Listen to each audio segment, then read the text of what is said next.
Kimberly Guilfoyle, host of Breaking News on FoxNews.com. We begin for the month of February. The Fed is going to step in with more QE. So I think as we see these pullbacks, we'll get up in February. I have to ask you, New York Stock Exchange, Euronext, Deutsche Börse. Lost 80% of the employees, mostly due because of the lack of volume going to the computer system. So the age of the future is derivatives. It's the futures trading. So I think if you can cut 400 million, which the combined company is going to be doing, have a much more global footprint in this is going to be a win-win for both. So I think looking back a year, 2 years from now, it's going to be a positive. And Kimberly, I was scheduled to be over this in Washington. Oh, absolutely. This is something that everybody can tell that's coming forward. They have to be all over it, especially with all the things we've had and fluctuations in the market, investigations going on. So we'll see what they come up with. It'll be closely watched.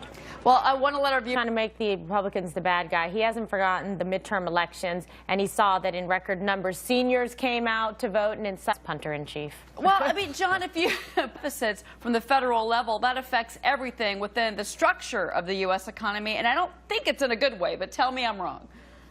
Well, it's not necessarily a good thing because you were nodding your head when he was speaking. Yeah, certainly. I think that's correct. One of the things I wonder is, we see that 80% of people would rather continue these entitlement programs and continue to increase the deficit rather than cut them out.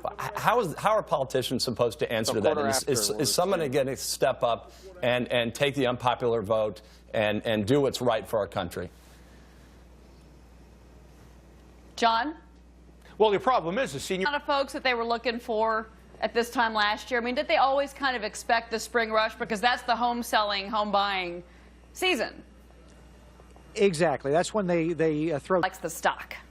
Well, we're a little bit sideways on the stock and really the whole sector in general. I mean, we're concerned about really where this market is headed, then really things are getting a lot better. So, we're somewhat neutral on it. I'm curious if Kimberly goes to Home Depot. Oh, yes, I do. I have the most amazing tool belt from there. I love Home Depot. I think it's the happiest place on earth. Even a girl like myself can have fun there. They've got designer paints, Ralph Lauren, Martha Stewart. You go there, they're very helpful. And if you want to learn how to do something yourself, they will actually show you and give you little classes on it. I love it. It's fantastic. You can't keep America out of Home Depot. And the service is unbelievable. You know, first of all, I'd love to see Kimberly in that tool belt, yeah, but later, I think what they're trying to do is on that. The other issue here is for the actual shareholders of NYSE Euronext. Is it a good deal for them? It's 0.47 shares. Well, the company. I'm seeing that, and it's reflected in today's price. I believe the stock. I don't have a quote, but I believe it was getting hammered a little bit. Well, my best guess is quick. You like tech, I know. It's always some opportunity. Okay, Kim. 2 words: watch China. Right? That's a good one. It's a good best guess. So they've missed their inflation mark. I think that's one to watch. I'm always keeping an eye on China. I'm going to be keeping an eye on the Anna Nicole Smith opera.